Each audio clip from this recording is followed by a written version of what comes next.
ஏன் அன்பு செல்லுமே, நான் உனக்கு முக்கியமான செய்தியை தான் கொண்டு வந்திருக்கிறேன். இப்பொழுது நான் சொல்வதை முக்கியமாக கேள். ஏனென்றால் நீ முக்கியமான கட்டத்தில் நிற்கிறாய். இந்த அடுத்த 5 நாளுக்கு எந்த ஒரு நல்ல காரியங்களையும் செய்ய வேண்டாம்.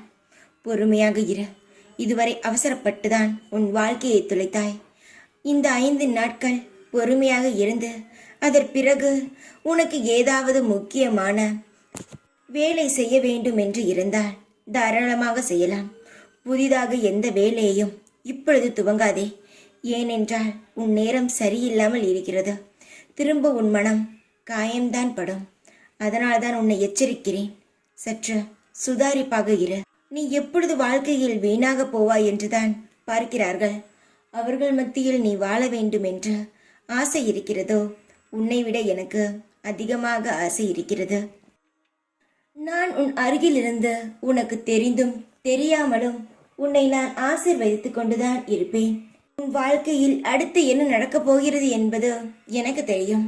அதனால்தான் அமைதியாக இரு. எந்த தேவையில்லாத பேச்சையும் பேசாதே. உன் வாழ்க்கையில் இந்த 5 நாட்கள் செய்யாதே என்று உன்னிடம் சொல்கிறேன்.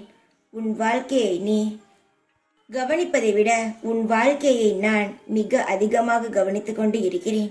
என் தங்கமே, உன் வாழ்க்கையில் இந்த 5 நாட்களுக்கு பிறகு பெரிய மாற்றம் ஏற்படும். உன் வாழ்க்கையில் நீ இதுவரை சந்திக்காத பேரின்ப சந்தோஷத்தை நீ காண்பாய்.